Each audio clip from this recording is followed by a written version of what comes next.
I'm Lana Paul, and besides having this chapter of Inspired Wellness, I am a life coach that helps people work through change and transition. And there's just a lot that goes with that. And when we can go through change, and if we don't process well, all of that kind of carries forward into our lives. So I help people make space and clear that out so they can handle the next thing that comes along, because as we know, there's always a next thing. Oh, okay.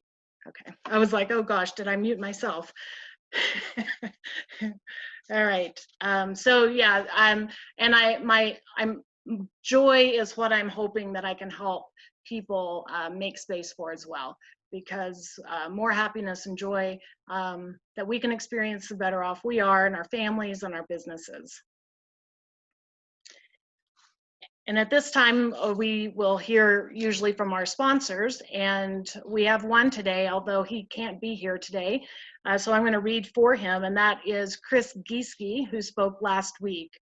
And he had clients this morning, so he couldn't be here.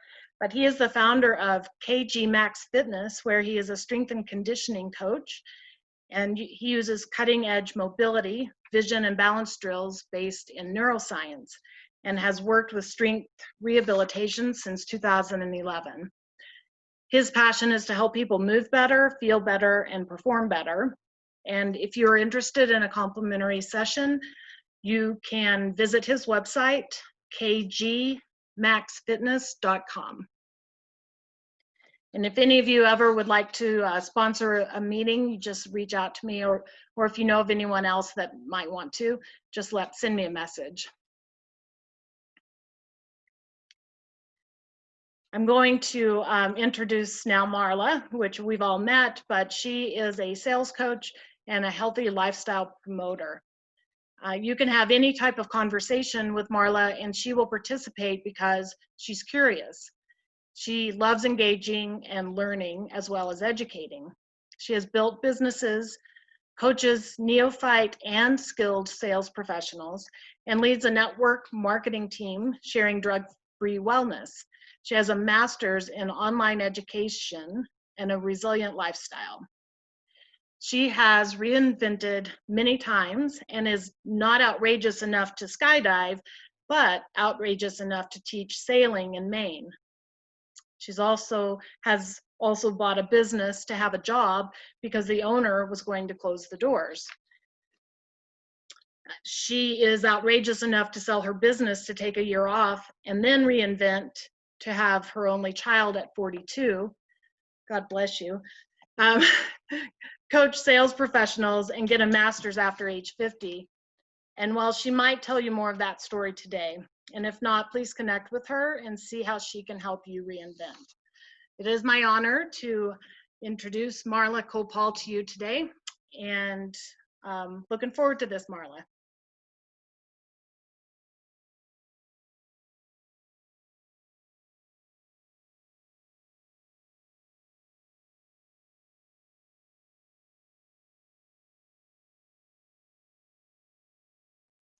Okay, I think I'm on.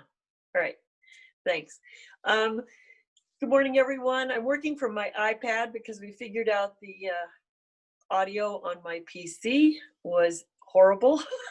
So I now have it sitting on top of a milk crate at my stand-up desk. So I just want you to all know that I just reinvented like 5 minutes before we got this thing started, and that's what life is all about. So when Lana asked me what I wanted to talk about, it's like, well, reframing and reinventing. I see a lot of people trying to figure that out. And they're a little bit mourning what used to be. They're trying to trust what's going to be. And our best resource is ourself. And I look at the times that I've had to reinvent. So I'll just give you a real simple one to start us off. I started out after college, wasn't too sure I wanted to be a school teacher, but I was. I was a high school teacher. They hired 10 new instructors the first year I was there. And then the military base that we relied on downsized. for our student population. Downsized. So 3 of us got the bye-bye. But it was an odd situation that got us the bye-bye, but that's not the point. I moped around for about 2 weeks. But in there somewhere, my little head said, make a list of the 12 things you want to do, because you know you didn't want to come out of college and start a dang teaching job. You wanted to be a ski bum. You wanted to do this. You wanted to do that. And so I made that list, and I felt better. I was like, wow, you know, I've got freedom. I can go do this. And then the art teacher brings in the magazine from Sailing Magazine, and he shows me a little ad. And the ad says, first year female instructors at Hurricane Island Outward Bound School in Maine. This is 1972. They've never had women do this. It's an all male bastion. And I had only learned sailing my senior year of college, but I just jumped on board. And I didn't own a sailboat, but I went, and I tell you what, that was the best growth experience I ever could have. I mean, I ran into so many mindsets, East Coast versus I was raised in California. I just got life experiences that still support me today. So when I look at reframe, reinvent, people like to use this word mindset. Reframe is mindset in the sense of it's not sticky. It's not one-sided. And so if I hadn't been an explorer, I probably wouldn't have gone to Maine. But it's like, what was the risk? Nothing. It was fun. It was an adventure. I'm an adventure person. But not everybody's an adventurous person, but they still can play with their mindset to create an adventure, just in the sense of what haven't I looked at? Pardon me, everyone. My allergies are acting up. Yesterday I walked in the wind, and today it's raining. It's like, okay. So to reframe your mindset, you have to look at where am I getting stuck? And it's not about just going and meditating or saying, I'm going to have mindfulness. It's where am I getting stuck? So I want each of you to look at the things that you say about yourself. And so if you can draw a line down the middle of a page of paper right now, and on the left side, I want you to put reframe. And I want you to write down things I do well. And I also want you to write down, and if you can't finish it in this hour, we're going to take it outside of this. But I want you to write down, what are the things that even in jest I say about myself? So you're walking down the street and you hit a crack and you go, oh, I hit every crack. Or you, oh, I've been such a klutz since I was a kid. I really want you to write those down, because when people are talking about reframing or being mindful, we have to erase what it is that we still believe, and we don't know what we believe until we do those little flippant comments. But it's actually those flippant comments that start building like a pile of logs for the fireplace, and they actually interfere at moments like this.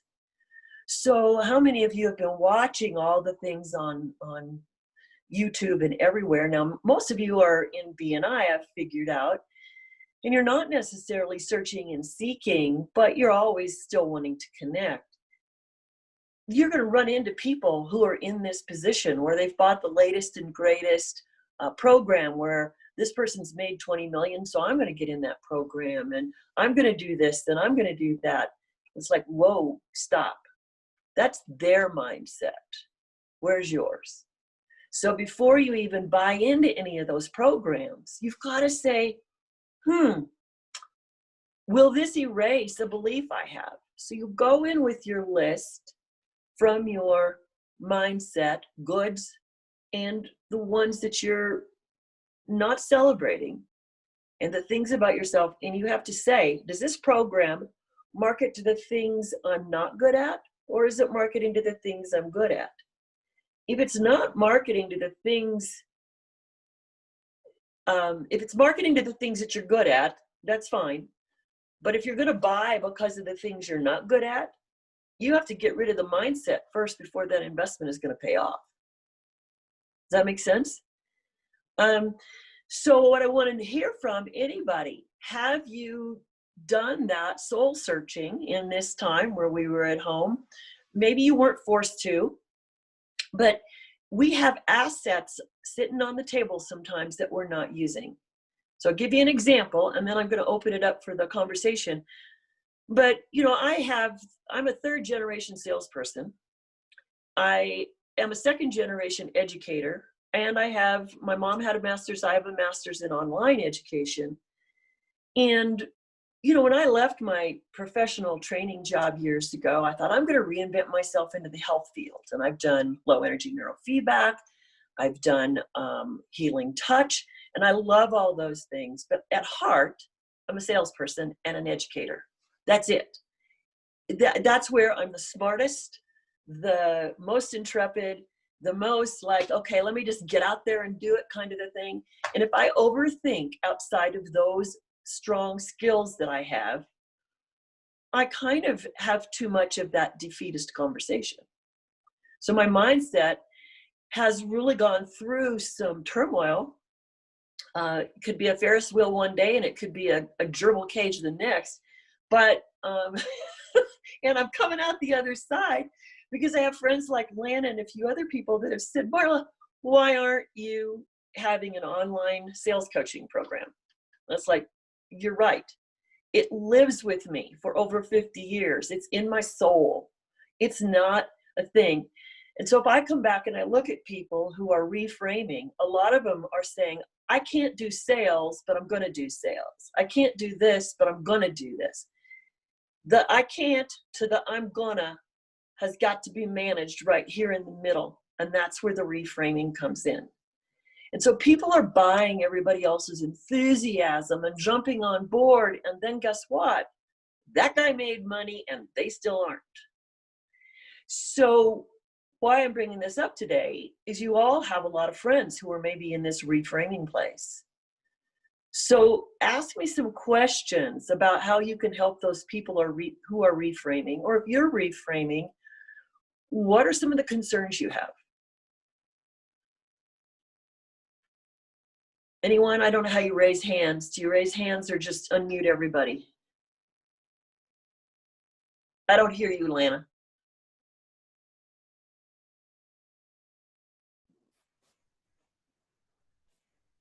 Unmute all.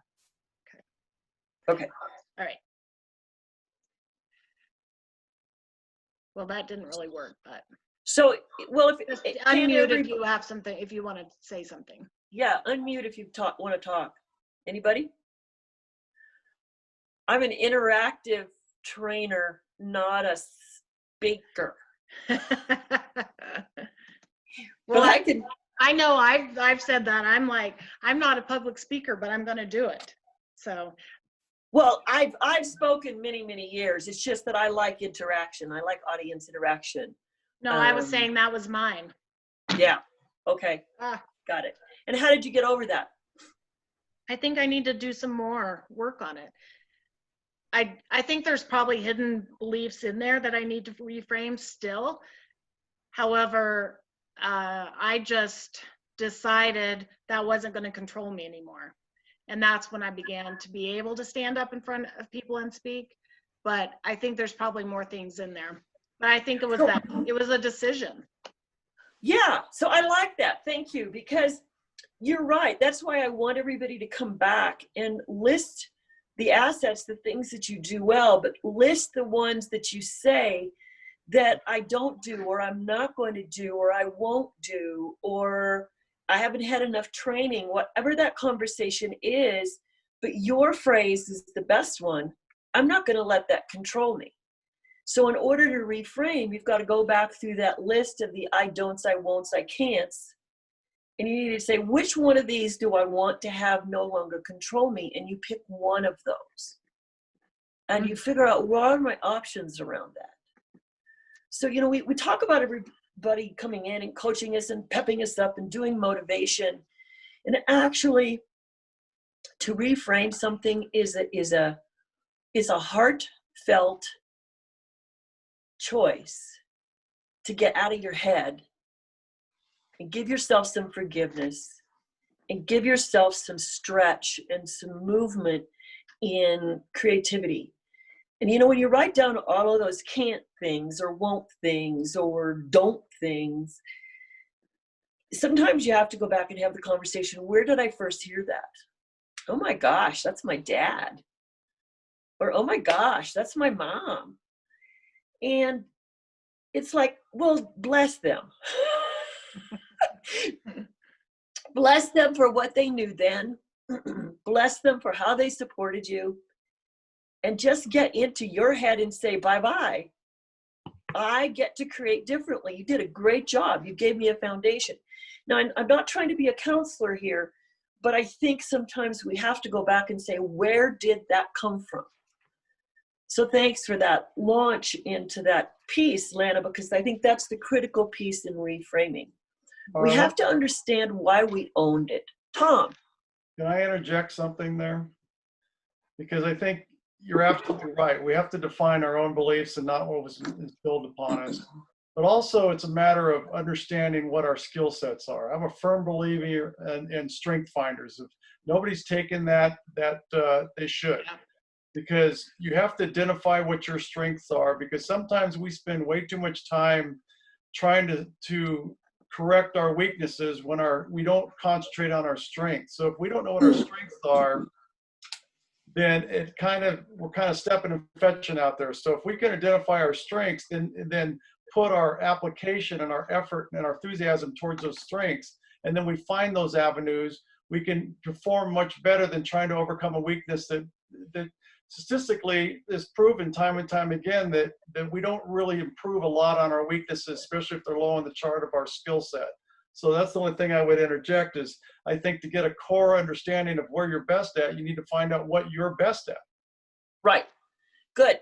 So, you know, and that's part of the debris. So the reason you do the strengths is you do it, but you still have some beliefs that are saying in there, I don't even believe that report. So that's still why you come in and do the I won't, I can't, whatever, so that you can come back against those strengths and say, what do I need to let go of to believe that strength? Because I've seen a lot of people take those skill-based tests that are not in a good confidence space for whatever reason. And they see it, but the belief isn't in their heart for them to act. And so they still might have debris or some logs to burn up or whatever we want to call it. So the challenge is when we're talking to all people is to understand that they may know this about themselves, but you have to ask the question, why haven't they implemented? And if somebody knows this but hasn't implemented whatever their plan, their dream is, then to know more about themselves isn't it? It's like, what do they need to clean up? So everybody, when they're reframing their talents and their assets, like Tom said, I love that, you'll see people out there all the time as a educator and professional trainer. I have to tell you that over and over again, people had done, I would have them in the classroom all the time, probably, 200 a year, training them in sales, and they didn't believe their own potential. And I had to constantly get coached to say, hey, Marla, it doesn't matter the potential that you see in them. They don't see it yet. And so that's part of the reframing that's the challenge, is there are professionals who've been out there for years and can see that you've got it. But where the hang up is, why could I see someone's potential but they couldn't? It's because they had some debris. And so they needed to reframe that debris before they could really step into being who they were in that particular choice. So I like the strengths, yet I still find people who take profile after profile looking for a new answer. And the answer isn't different. The answer is still in that pile of debris that they're carrying around with them. So, but thank you for that. I like to be stimulated into the next conversation. Well, and I will just say that it's interesting you talk about sales, because I get that, from people. I can't sell. And yet we both know that everybody sells every day. It's what they believe in, you can speak passionately about, they sell. It's what they perceive to be sales versus what they talk about with a passion and a belief. Yes, yeah. So thank you. Yeah. So let's shift to the other side, the reinvention. So we've talked about the reframe, the stuff you have to get rid of, or that you don't know is your speed bump in the road, whatever we want to call it. As you all notice, I change metaphors rapidly. It's just something I like to do. But when you're reinventing, this is about behavior.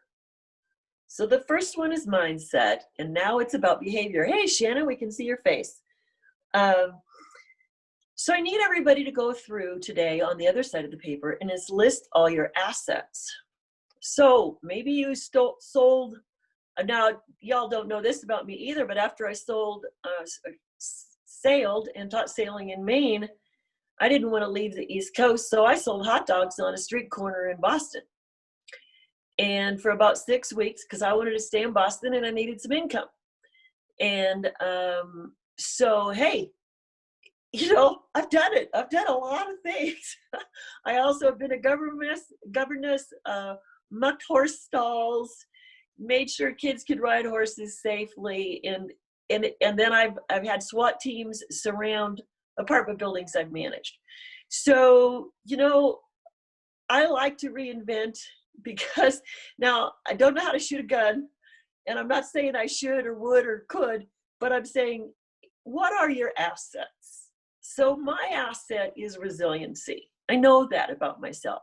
So when I see people going off half-cocked in a conversation, I don't come in and be the other half-cocked person. I usually say, is that really the way you want to stand and think? I try to engage and create a narrative. And if they're not open to a narrative, then I'll move on.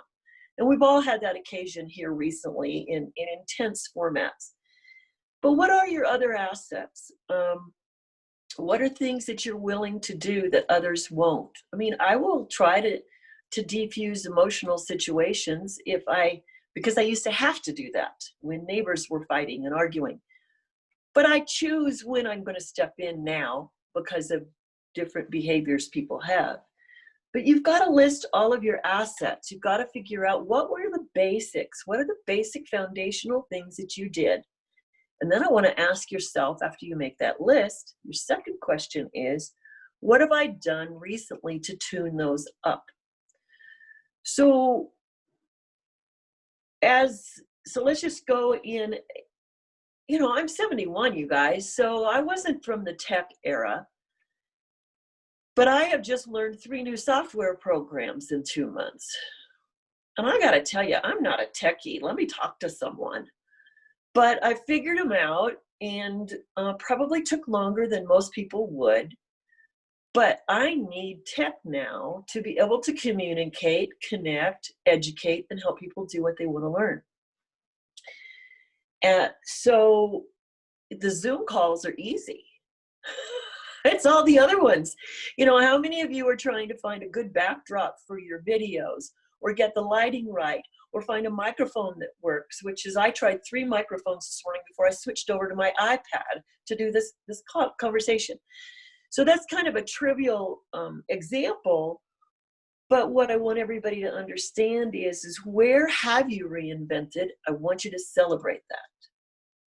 And if you haven't been reinventing and you've been pushing it off, ask yourself why. Because we know that the more we're willing to dip into the creative pool and create or strengthen a behavior we already have, we will have more assets, because this is not over. Whatever this is, it is not over. We may have defined it as COVID, we may have defined it as a virus, but it's not over. It'll take 10 to 20 years for us to look back and to say, what is this? And we're all being asked to reinvent, and nobody has a good answer. So our resource is ourself right now. We have to come in and take care of ourselves. So we're going to take care of ourselves with reframing. Let's get any trash out that we still have, because now's the time. Then we're going to go reinvent, and that's either an added service, it's an added connection that you've been postponing making, it's an added product, it's an added way to connect. I mean, all of us, many of you are in BNI, all of us are about how do we get out and make new connections. And I'm a connector. I do one-to-ones. But I don't really do the best of follow-up all the time. And so I have a new practice behavior that I'm putting in place where there's at least 5 people a day that I follow up with. And that's not the people that I talk to 3 or 4 times a week like Lana or someone else. It's people that have either done business with me, it's long ago friends from high school, it's whatever. I'm just reaching out to 5 people a day and asking them how they're doing. That's it. And we've all heard people talk about that. But what's interesting is the behavior I have is I truly am interested in them. I'm not marketing. And when you take off the marketing hat and you just get into that personalized, wow, there's so many people out there that are probably afraid, tentative, timid.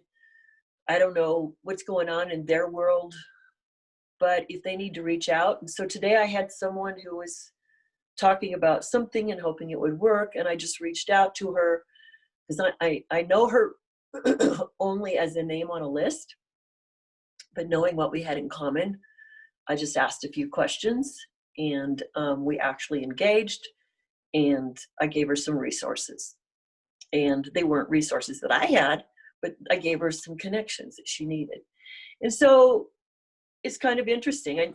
It's how that she's probably 6 people removed from me, but by this one connection, she's now 2 people removed from me. But it was an engagement. So look at the behaviors that you know of, you're aware of. Look at the behaviors that have changed around social media for you, either for the good or the better or the worst. And decide which of those behaviors you want to keep because they're an asset now. Or decide which of those behaviors, like, okay, this is a waste of time. I know that I do business on Facebook, but I also do a little bit to calm some of the rough waters when I see them. And sometimes it's just like, this is off for today. I can't be there. So one of the things that I think in reinvention right now, we have to all ask ourselves the question, what is running my life? Social media is an acquired skill. And many of us have started using it just like we're running down the road, we're in a race, we're going to get there. But what none of us have asked ourselves maybe is this controlling my life?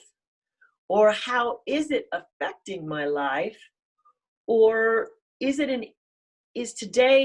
an interference, or is this a positive connection? And I'm finding myself running through that list now. Okay, I'm just scrolling for important things that I think that I can affect a difference. If not, I'm not participating. If it's really somebody that needs some help, I might reach out on Messenger and say, if you need to talk, I'm here. Do I have all the answers? No, I don't have all the answers. But these are the things that we do for our customers. So if we want to build our community, which is where a lot of people are having conversations today, then the only question I can leave you with is, what behaviors do you want to tune up, throw out, or discover? Because that's what reinvention is really about. And I see people all the time responding verbally to things, but really the question I always have, is that the behavior you want to display right now? And people don't like personalities, but really it's the behavior, it's not the personality. So I think most of us are professional enough and we get that. Like, okay, so I need to manage my behavior because I want to be perceived as this, this, or this. But there are so many people that don't understand that the behavior is the message. Not your smile, not who you are, but the behavior is the message. So is there some tune-up to be done in there? And so tune-up, reinvent, whatever it is, it's just a great time for us to go through that assessment. So questions, thoughts, answers in Lana. I don't have a clock now, so I don't know the time. You're good. It's 10:45, so. Okay, all right. So anybody have something they want to add, say, shoot me? Oops, wrong phrase. Yeah, we don't want that. Hey, Marla, thank you for sharing what you've shared this morning. This is Elba. I always forget you can't see yourself when you're talking. But I see you. I see Awesome. you. Perfect. I want to thank you for presenting what you've presented in the arena of reframe and reinvent. I'm thankful. I see so much out there right now that I feel like I shouldn't say people, I feel like there are messages that are being put out there that we need to change everything.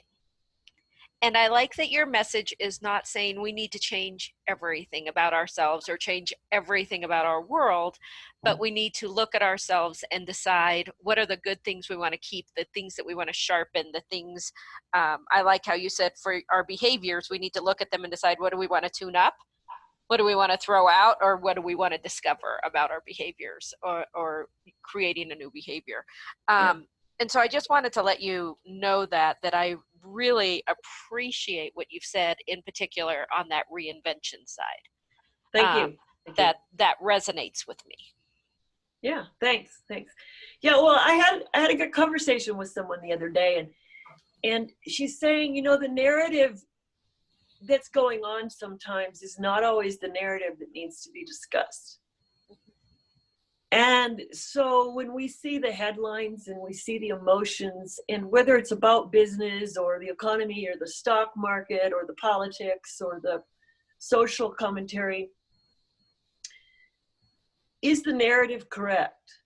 So when we're looking at ourselves, the only thing we can do is saying, is this the right narrative for me? So in my business, I'm framing it this way. In my personal life, I'm framing it this way. Is that the narrative that I want to have? So, I have a lot of friends who are economically solid, and they're of all different backgrounds, ethnicity and everything, and how they got to this country. And many of them are very frustrated with being lumped into some of those narratives for which they have never felt involved. So before we go out and start I'm trying to be apolitical here.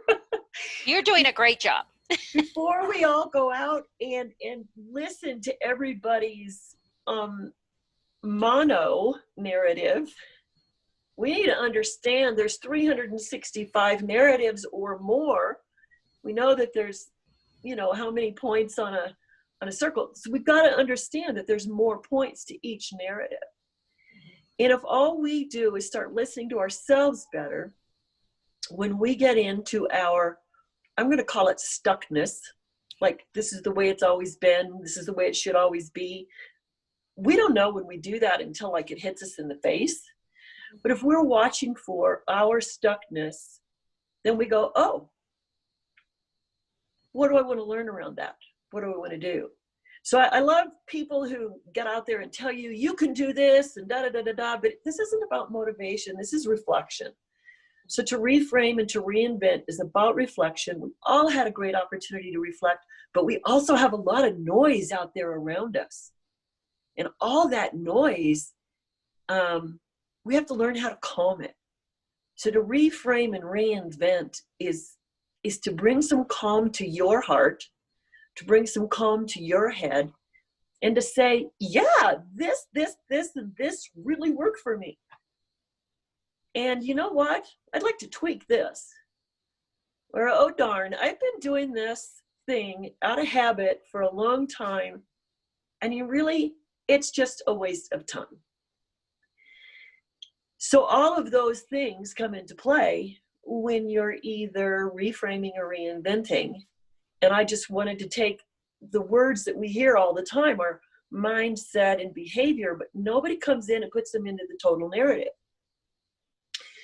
So mindset will not necessarily get you new behavior, and new behavior will not necessarily get you mindset. They are a team. And so that's why I had draw the line, make the list, play. Because I don't have an answer. I am still in creation. Those who know me from my health side, it's my objective to live long, die short. That means I'll be about 105, and I'll just walk through the door one day. So that's my health perspective, and I don't have any desire to reframe that one. But I'm also a very creative person. I'm a very active person. I don't even know how old I am, other than I have a birthday. And so I like that attitude. That's part of my behavior, and that's why I keep inventing and doing some new things. And but after 50, I felt I had the permission to just say, well, I earned this much, so I'll just share. So anyway, anybody else have any comments, thoughts, or questions? If not, I'm turning it back over to Lana.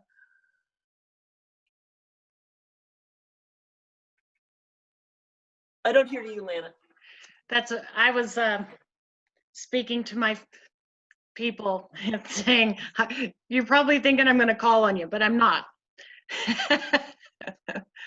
So thank you, Marla. That was really wonderful. And Elba, I agree with you that that was my big point, the one you brought up that I took away as well. To look at that behavior that you want to tune up, throw out, or discover. Yeah, so I like that. And it is definitely a time for reflection. So thank you for having this conversation with us today. Yeah, and if anybody wants to get in touch, I put my stuff in the chat, or I'm on Facebook as Marla Koupal. Just touch base on Messenger.